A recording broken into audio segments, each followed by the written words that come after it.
Hello and welcome into another episode of the FanTC Football Podcast. Kody, it's good to see your beautiful face. It's been so long. I feel like I haven't done this podcast in a year at this point. How have you been, my man?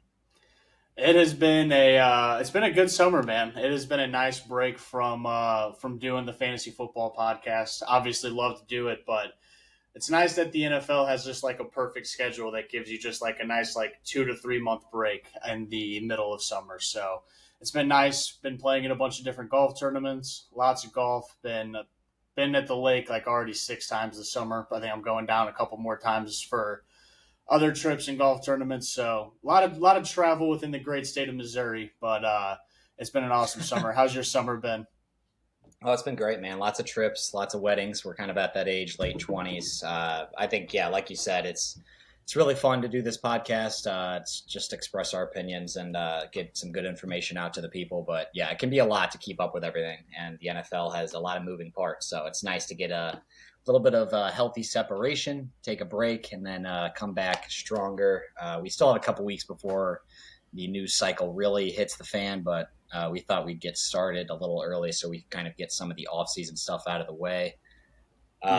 Before we jump into the new segment, I just want to throw out there, whether you're listening on the podcast or you're on the YouTube, check out the other and make sure to subscribe to the other, like the other, do all the good stuff.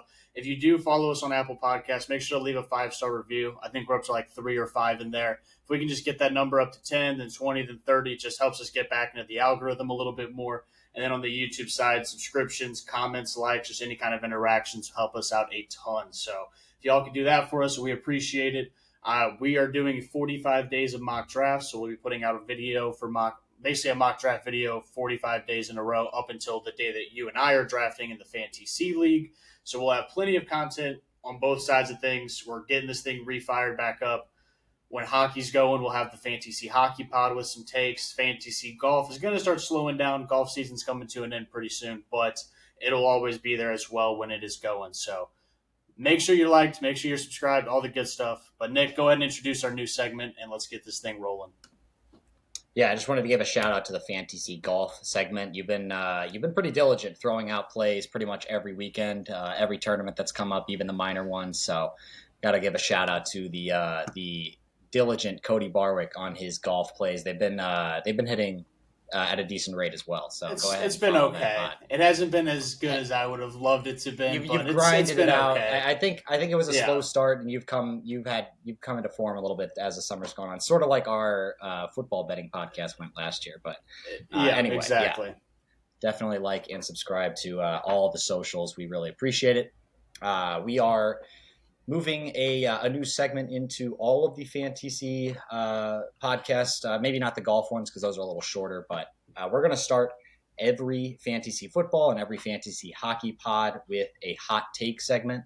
Now, most of the time, these hot takes are going to be basically about anything and everything, life-related or football-related or otherwise.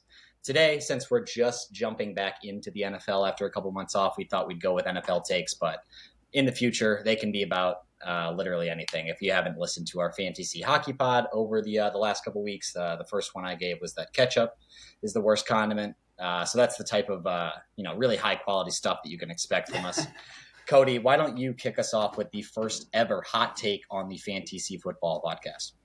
Yeah, absolutely. I was just thinking through a couple here that I have in the back of my mind, and I think I'm going to stick with this one because this is very hot takey for me, especially if you've been with the podcast long enough. I think the Dallas Cowboys are winning the NFC next year. They are my pick, my way too early pick for the NFC is the Dallas Cowboys. Can you say that one more time, please? No, not until I have to. Not until I have to. I need to hear that one more time, Kody. Please, come on. The listeners didn't hear you. I think you cut out there for a second. I think there's a lot of opportunity for the Dallas Cowboys, and they always say it's their year. I just think the NFC is very down. You obviously have the Eagles and you have the 49ers, but the 49ers are going to have quarterback questions. Is Brock Purdy really that good? And, the Eagles, I think, are a really good football team, but, we'll see. We see a lot of teams that look really good come off of a Super Bowl loss and just can't put it together the next season. So I just think there's a lot of opportunity for Dallas, and they're good odds, so I don't mind betting them right now. So Dallas to win the NFC. I like it. I like it quite a bit. I think they're probably just as good as they were last year. They were a really solid team. They pushed San Francisco right down to the wire, and I think they're one of the 4 or 5 teams in the NFC that has a really legit shot to win it right now. So I like the pick. I'm just really surprised to see who it's coming from after all the Cowboys say we got last year. So I'm gonna actually pivot. I was gonna go with more of a fantasy football take, but now that you're picking your NFC champion, I'm a little emboldened. I am going to say that the Detroit Lions are going to represent the NFC in the Super Bowl this coming year. Really like their young roster, love their strong offensive line. I think their defense can improve to at least average, and that should support their offense that picked up even another dynamic piece in Jahmyr Gibbs this offseason, although we didn't love that pick where it was made. But I digress. I really like the young squad these guys have, and I think they've got a chance in an NFC that's kind of wide open, like you said. Yeah, I would love to see the Detroit Lions in the Super Bowl. That is a Detroit Lions Jacksonville Jaguar Super Bowl is probably a nightmare scenario for the NFL, but I would just absolutely love it if those two just very low level franchises could find a way to meet in the Super Bowl. And they both have very young, talented teams that could make something crazy like that happen. It's a realistic possibility, and I think honestly that would be so far off the other edge of like small markets that you wouldn't really expect that it would get the attention that a normal Super Bowl would between, say New York that is true. And LA. Yeah. Like it would come all the way back around just because everybody would be so flabbergasted that Jacksonville and Detroit are in the same Super Bowl. That would be really fun to watch. And honestly, it's somewhat realistic. The AFC would be tough for the Jags to get through, but they're both really good young squads. We'll see what ends up happening.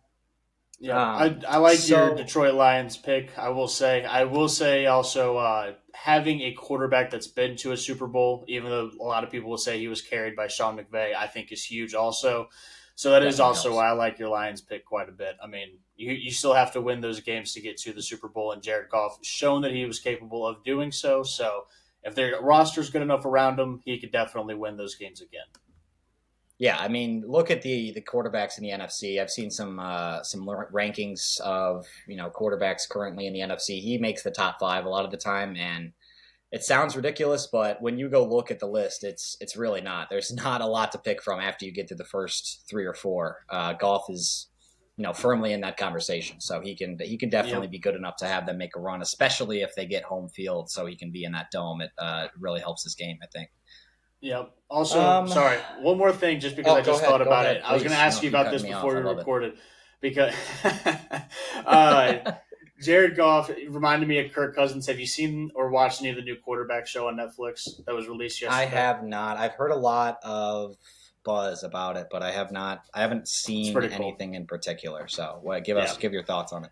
I think we got through episode 3 today. So, the Marcus Mariota side is kind of focused, or interesting. Is it more... Oh yeah, absolutely. Okay, I think it's super cool. Obviously, it's Patrick Mahomes, so as a Chiefs fan, that's going to be sweet. But the Kirk Cousins side of it, I like quite a bit. So that's why I was thinking Jared Goff and Kirk Cousins are basically close to the same player. Depending on which one you like. And then it just brought me into the thought process of quarterbacks, and I was going to ask you about that earlier. But let's jump into it. No more interruptions. You are good to rock and roll. So what I was going to say is that today on the pod, we're going to just catch you up on the NFL news that we have missed in the past couple months. Again, it's kind of trickling out right now, but now that it's been almost 2 months, we have probably enough to talk about. We'll get into our rankings, training camp buzz, that sort of thing in the coming weeks here. But there isn't a ton happening day to day in the NFL right now. It's sort of the dead of the offseason, but there have been some notable things that we haven't had a chance to talk about quite yet. So first thing we're going to talk about is kind of the miscellaneous news. I didn't really know how to categorize. The first thing on the docket here, that this happened a couple days ago actually, is that Alvin Kamara agreed to a plea deal in his assault charge. This was at the Pro Bowl in 2022. So this is finally getting, adjudicated in the court system in Las Vegas.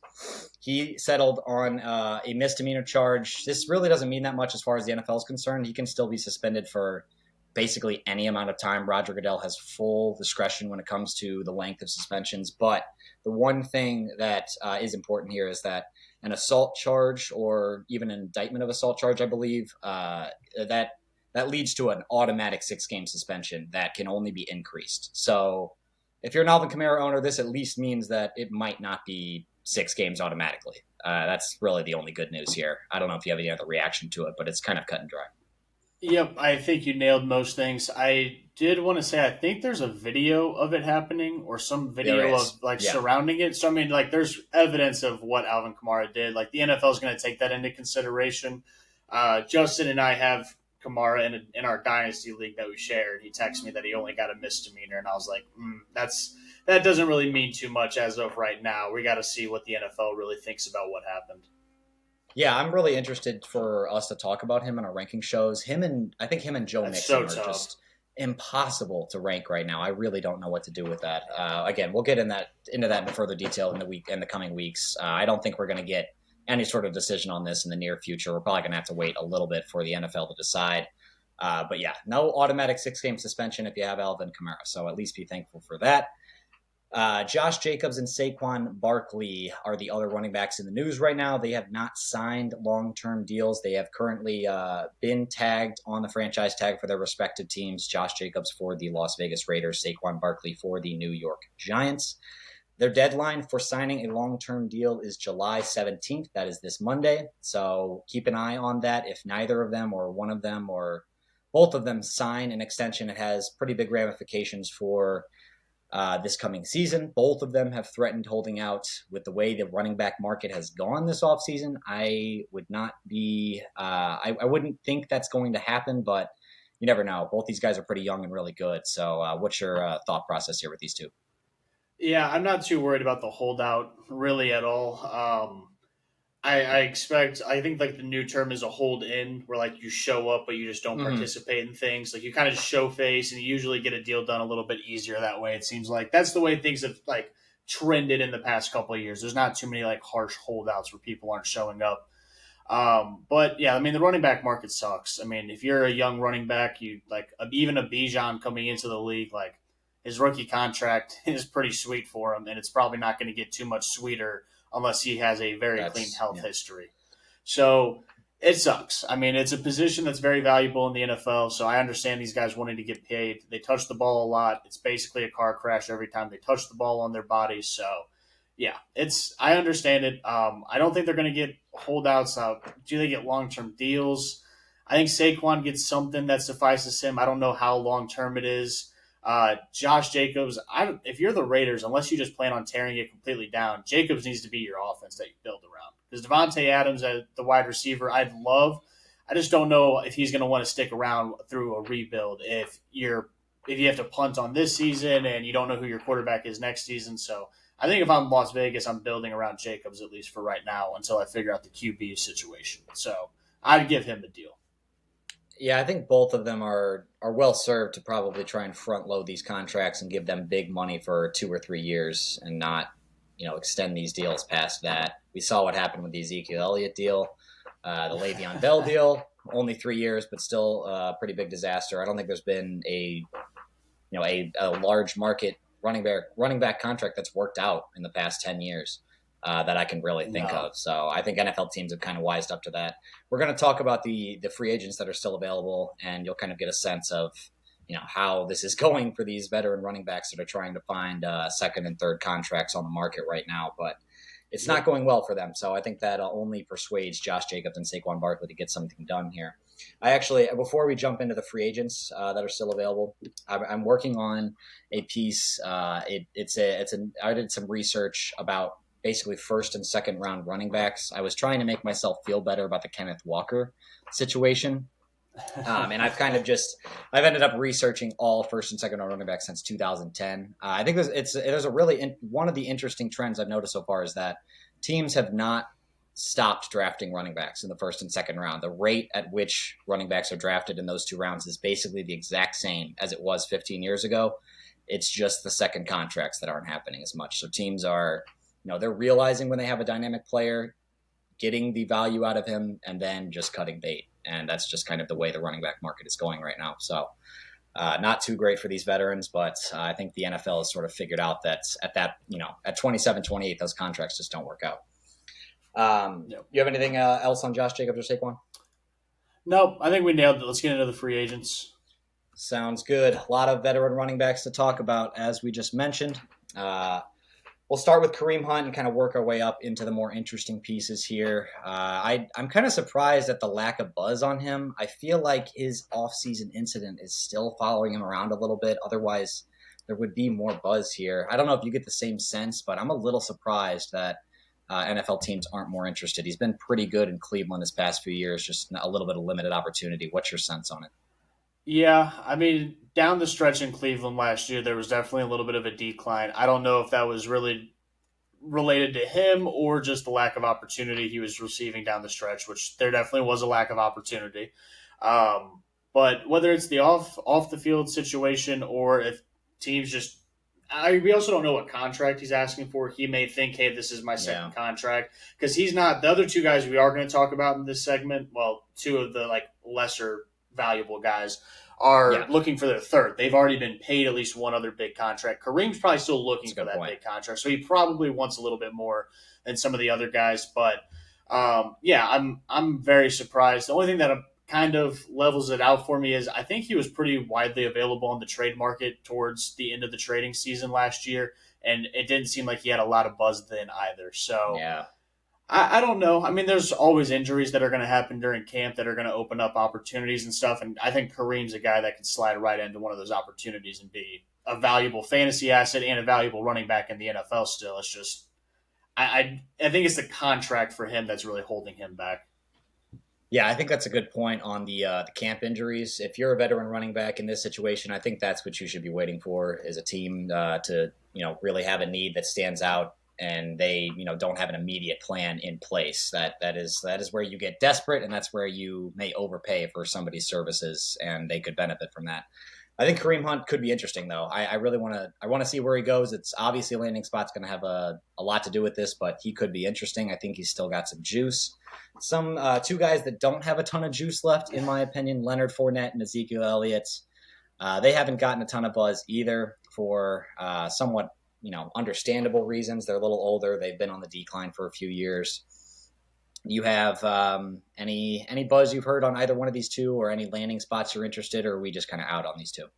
I mean, I've been doing a decent amount of underdog this offseason just to kind of stay in the loop with ADP and what the consensus is on some of these other guys. And Zeke and Fournette are one of your last picks in 18 round drafts. One of maybe your last 2 to 3 picks. They are that far down in the rankings. Kareem still has some buzz because, like I said, I think he's a guy that can go into a situation and be a lead running back if an opportunity opens up. But I think these two guys, best case scenario you're hoping for is basically Zeke from last year. He just gets so much goal line opportunity that he finds his way to be fantasy valuable. And if a team hasn't signed him yet, I don't know if he's really going into that role on a team that he's signing with. But also with these older guys, they also don't want to be the old guy that goes into camp and gets injured and loses an opportunity. So they also could be waiting to try and wait and sign for another month or two, not have to worry about having to go through as much offseason workouts and programs as the younger guys that are basically trying to prove it to stay on the roster. Yeah, running backs also just don't have as big of a learning curve as a lot of other positions as far as learning new schemes and stuff. Most of that is, especially for veteran running backs, they've probably seen a lot of it, and they can pick up on it pretty quickly, as opposed to a wide receiver that has to learn a whole new route tree or playbook or this and that. Those two can probably jump in any situation, be just fine. I think if you're Ezekiel Elliott, if you're a dynasty manager for Ezekiel Elliott, or just Zeke in general, you should be hoping to go back to the Cowboys, because I think that looks like the best destination, and you just laid it out. That's him from last year is kind of who you want to be. But the problem is you have to be on a good team with a big role, and there's not a lot of good teams looking to give big roles to veteran running backs at this stage. So we'll see how it plays out for those two.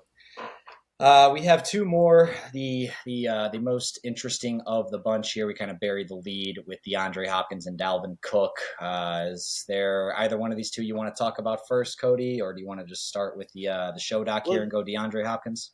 Let's knock out Dalvin. Let's just wrap up the running back room. Finish the running backs. Yeah, fair enough. Exactly. So with Dalvin, in my opinion, he is out of the guys that are available. I think Kareem Hunt still has value. I don't know if the NFL just thinks he doesn't or if he just lost a step, but he's decently younger than Dalvin Cook. At least from what I can think, they're about the same age. About the same age. Okay, so if he's still at that point in his career, then he's kind of right there where I think he can go in and be a valuable asset. I know the Patriots are kind of sneaking around on him, as well as the Jets. If he goes to either of those two teams, he basically ruins another running back's position for fantasy, so that kind of sucks. So I don't really know. I don't really have a place where if he lands, if we're looking at those two places, I think that it dumpsters him and Breece Hall or him and Ramondre Stevenson. I don't know how you have confidence drafting. I would draft Ramondre because he was healthy and he was there last year. Breece Hall, if Dalvin Cook goes to the Jets, I think Breece Hall maybe just isn't fully ready to come back from his injury yet. So there's some of that you have to factor in as well. But I just hope he goes I hope there's a dark horse team that ends up coming in here late and signing him that he can bring some fantasy value to outside of the Patriots. Because I need Ramondre to be a monster this year. So anyone but the Patriots, please.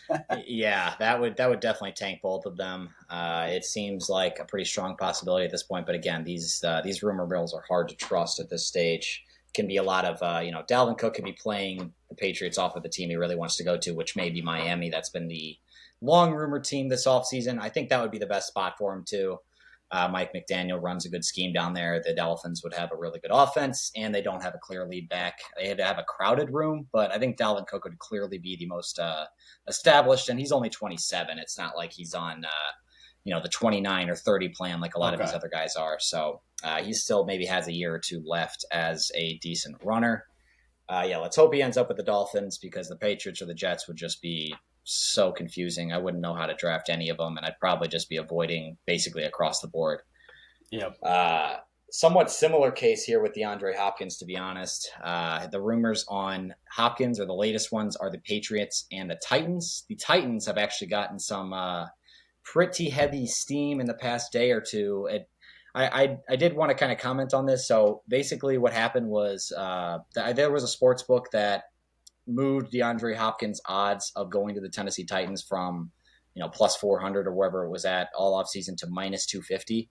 And a lot of times sports books do this just to be on the front page or just be news because it does not hurt them to move these guys to be more, favorited than they were. So this could be news, but it could also just be somebody trying to get some attention. So I don't know if we can draw that conclusion, but the Patriots and the Titans are the two teams I've heard pretty recently. I don't like either of those spots. What do you think? Yeah, as a guy who's drafted a lot of Treylon Burks in his underdog best ball leagues, you can stay away from Tennessee, my guy. You can go on up to New England. That would be devastating.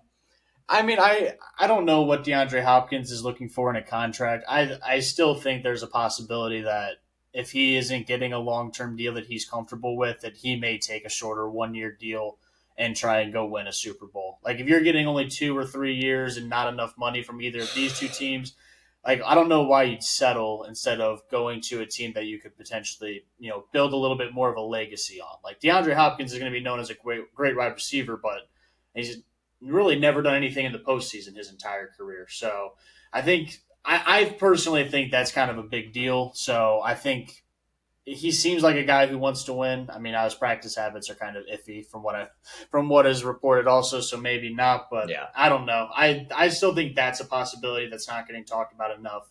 Going to New England, him reuniting with Bill O'Brien, I think is one of kind of a weird storyline. Very weird fit, yeah. Yeah, it doesn't really make any sense. And then you go to Tennessee, Tennessee's going to have a quarterback issue the second Ryan Tannehill kind of bellies up and turns into Ryan Tannehill like he always does. So that's just two. Yeah, it's just two really weird situations to put yourself in if you're D-Hop. Go to the Bills or go to the Chiefs, take less money, and go give yourself an opportunity to make some postseason history, postseason success. Yeah, the Titans, I think I might be interested depending on where he ends up going in drafts, just because Tannehill has shown the ability to be an average to slightly above average quarterback, and he would be the clear target hog there, in my opinion. But Yeah, I don't love either of these destinations. Hopefully, there is a dark horse that slides in. Maybe, like you said, a team that has some Super Bowl hopes that might have a more high powered offense that could get him some more scoring opportunities and just some more pass volume in general. Both of the destinations being rumored right now are not ideal on DeAndre Hopkins. So yeah, just keep an eye on that. We'll see where he ends up going. All right, Kody, I'm really stretching on this next segment. I tried my best to find some random OTA / mini camp hype that may be relevant. A lot of this stuff is coach speak and is really hard to trust at all. But I took the few things that I kind of saw repeated on a few of the sites that I look at. So I hope that means that at the end of the day, positive news is better than no news at all. So we'll just go through some guys that have been impressing so far.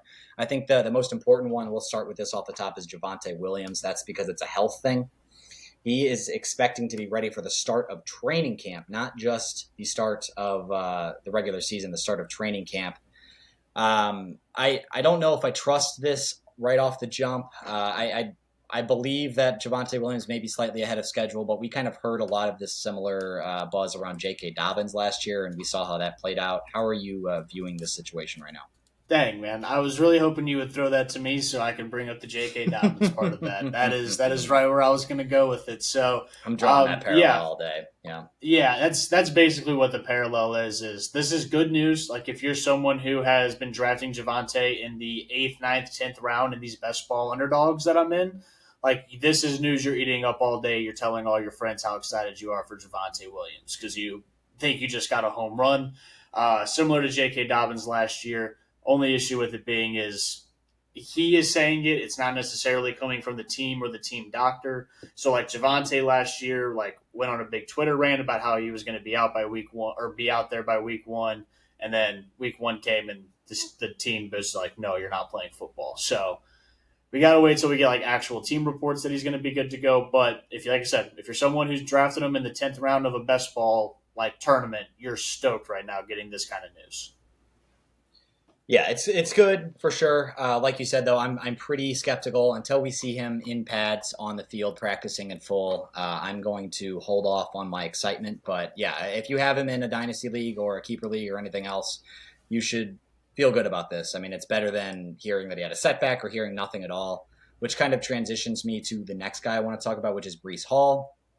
Also a young guy that tore his ACL at the beginning of last year. I believe it was week 5 or 6. His timeline's a little more muddy, and I say that not because I've heard anything negative on him, but because I just haven't heard that much. Like with Javonte Williams, we've heard, oh, he's ahead of schedule. Oh, he's going to be ready for training camp, this and that. But Breece Hall has just been kind of quiet. And when guys are doing well and or beating their timelines, you'll usually hear, oh, he's running in full straight lines right now, this and that. You'll hear all this hype about him, but I just haven't heard a ton on Breece Hall. Have you gotten the same sense, or what's your view?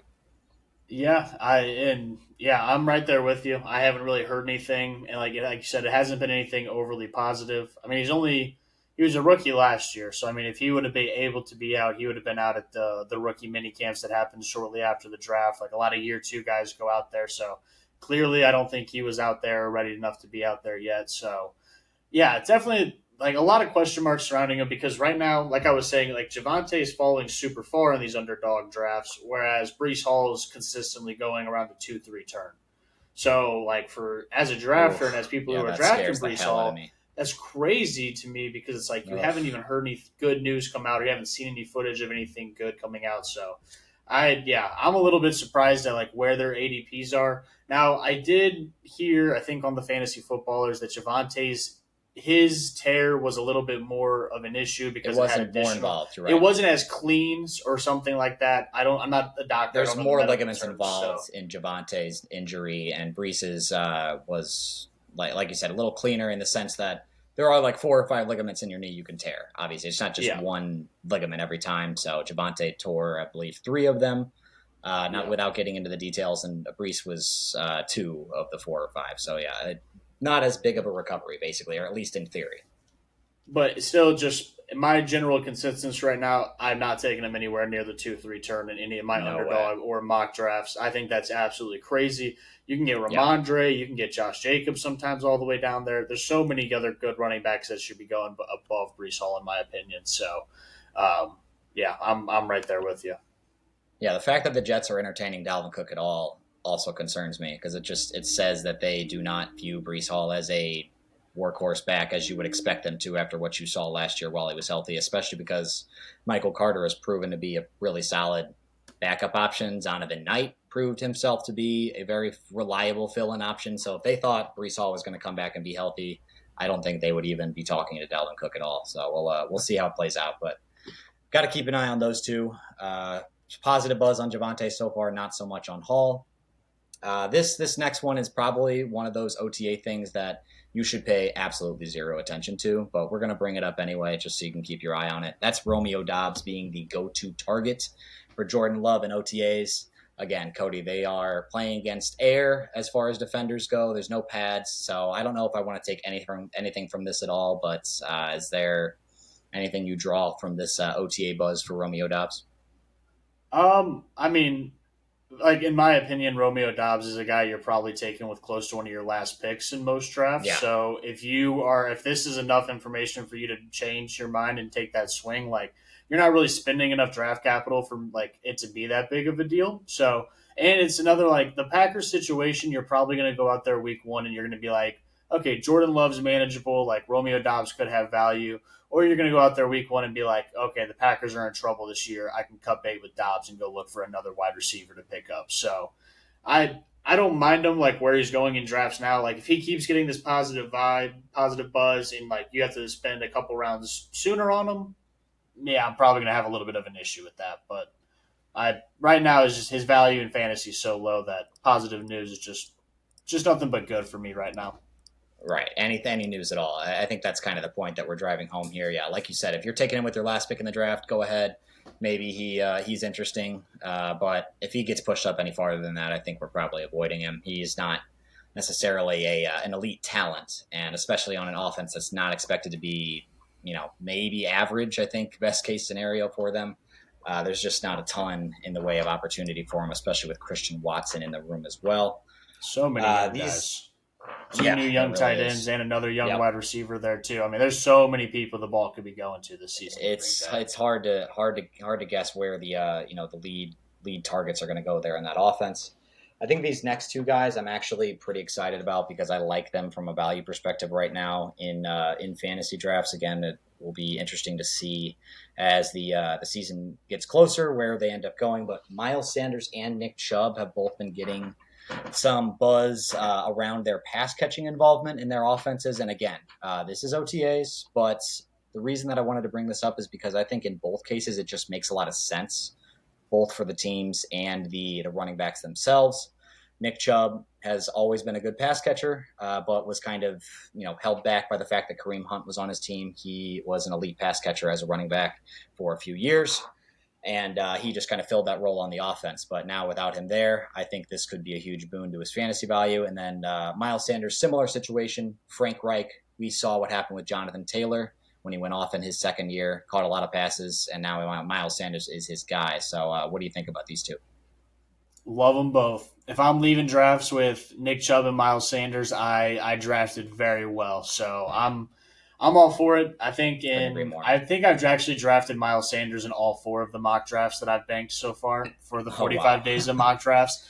He is like, and I've drafted at both ends. I drafted on the far left and the far right of the board, and I just find a way to get Miles Sanders on my team. I love Miles Sanders, so I'm all for him. And then Nick Chubb. I mean, obviously Nick Chubb's going to have to be either around the 1-2 turn, most likely, maybe middle of the second if you're in a wide receiver heavy league, but you're going to have to spend up on him, but he's 100% worth the pick. I mean, he was phenomenal last year.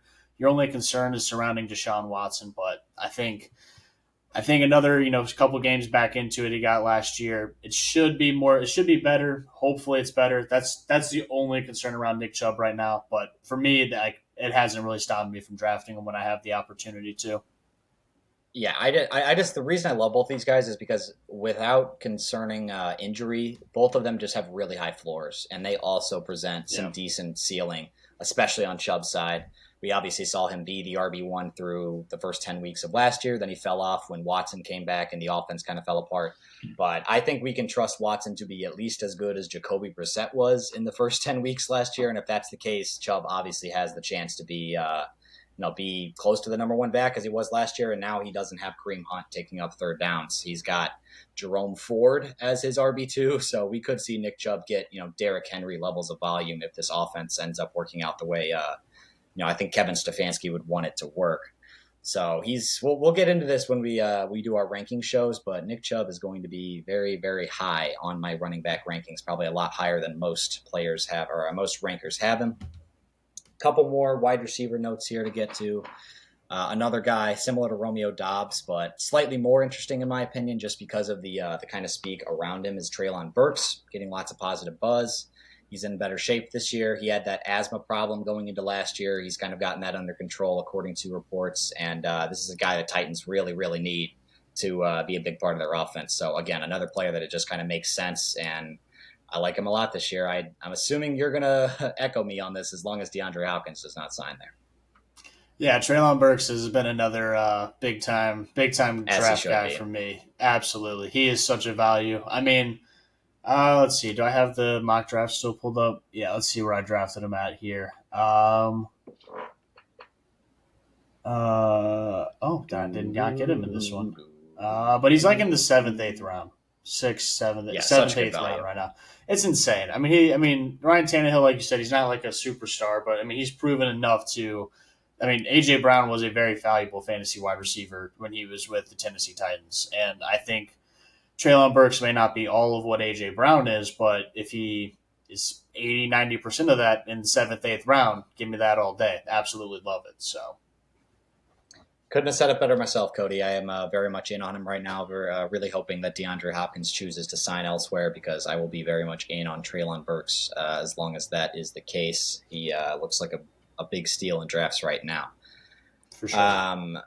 Lastly here, I just wanted to mention this because I don't know what's going on here. I don't know if New England's doing okay. I think someone should give them a call and ask them, if something's bothering them, because they signed Devontae Parker to a 3-year, $33 million deal. That sounds pretty bad on the surface. It's only $14 million guaranteed, so it's probably, maybe a partial 2-year deal with some incentives thrown in there, but still, what's going on here, Kody? I don't understand this deal whatsoever.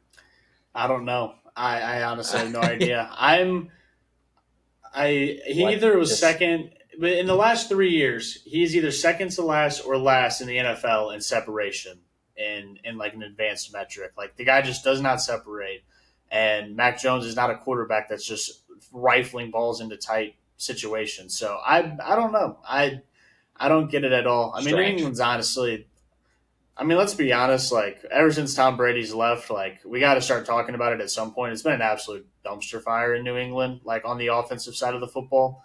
And I'm not saying that takes anything away from Belichick's legacy. He's, in my opinion, the best coach in the NFL history. But it just shows you right there how valuable a team is when you have a very high-level quarterback and coach at the same time. Because unless they get another – I'm not going to say Tom Brady, but a Kirk Cousins level quarterback in there, like, I'm not really going to take the Patriots serious as, true playoff contenders. And even with the best defensive coach in the NFL. It's just crazy. And Kendrick, and this signing is just terrible to me. And I just don't know what they're doing on offense, because I don't know why you'd guarantee any money to Kendrick Bourne when you want to put DeAndre Hopkins on this team. Like, if that's your goal, why are you wasting cap? I feel like we've just seen a lot of similar type of wide receivers sign, $2-3 million deals. You can get these kind of guys off the scrap heap for very cheap. I don't understand why you had to guarantee this much money and any years at all to a Devontae Parker, who probably would not have demanded nearly this contract on the open market if he got there. So very, very strange situation here. Maybe they have a plan for him, but I had to refresh my screen a couple times, let's say, when I saw this, come across the timeline, because did not believe it. Was it this past weekend? Was it this past weekend that the deal was done, or was it? It was pretty recently. Yeah, I don't know if it was this past weekend, but it was within the last week to 10 days for sure. I was doing something. I can't remember what it was, but I got the notification on my Apple Watch, and I looked at it, and it was New England Patriots signed a wide receiver, and then you cut off right there. And I was like, oh, Hopkins signed with the Patriots. No way. Pull up the phone, Kendrick Bourne. I'm like, why am I even getting a notification about this? Even from a fantasy perspective, that it does not matter at all. So I don't get it. One thing I did want to bring up before we bounce out of here. What's your thoughts on Calvin Ridley coming back for the Jaguars? Just real quick for us. He's had a little bit of positive buzz, and just curious your opinion on him, because I've found myself in a lot of situations in both mock drafts and the underdog drafts where I feel like I'm getting him at it's a pretty high cost, but he could be insane if Trevor Lawrence is good. I don't know. I'm not a huge fan right now where he's going. I think I have some extended thoughts on this. This was actually going to be one of the guys I was going to bring up when we did our rankings, because I feel pretty strongly about him being slightly overdrafted right now. And it pains me a little bit because I love Calvin Ridley. I was such a big fan of his when he was in Atlanta. But coming off of a year and a half of no football, into a situation where he's already 29. I feel like a lot of people think he's younger, but he was 24 when he came into the league. So he was a very old junior or senior or whatever he was when he came out of college. So he's on the back end of his 20s. And I just think this is a Doug Peterson offense that's never really, featured a wide receiver in a 25+% target share type of way. So I think a lot of these other guys I would be drafting at value instead of Calvin Ridley. I'd rather take Christian Kirk in the 8th round than Calvin Ridley in the 4th. Is how I think about it. These three players are always very consistently around each other. Let's hear it. I would say one's definitely a little bit higher, but they're always kind of around the three consistently. Deebo Samuel, Calvin Ridley, Amari Cooper are all three. Usually you can get around in the 4th-ish round of a lot of best ball tournament drafts. If you're in the situation you need a wide receiver, those are your three guys. Here you go in 1, 2, 3. It's Cooper. It's not even close for me. I think Cooper would be almost a tier above both of those other guys. I just don't think his floor is so much higher than the other two.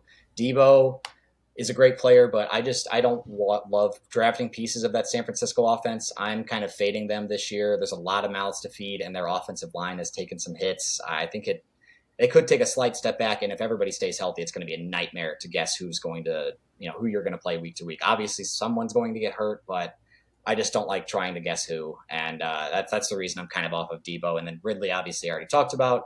Cooper, I like quite a bit. I think like I said, floor is very high, ceiling's pretty high too. I think you could make an argument for Cooper being a top 10, top 5 wide receiver if things break right for him. Okay, one more name. Would you do McLaurin over those other two guys? Don't like McLaurin. I think I'd have him 4th on that list, actually. So I think I like Jahan Dotson quite a bit at value right now where he's going, but not too interested in McLaurin. I think his ceiling's pretty capped, and if Dotson really emerges, his floor could be somewhat lower than it has been the past couple of years as well. For sure. Cool. Well, welcome back, everybody. If you stuck around for the 43 minutes of the first Fantasy Football pod back, thank you very much. Like, comment, subscribe. Thank you so much, guys. Share with your enemies, share with your friends. Appreciate y'all. Peace out. See ya.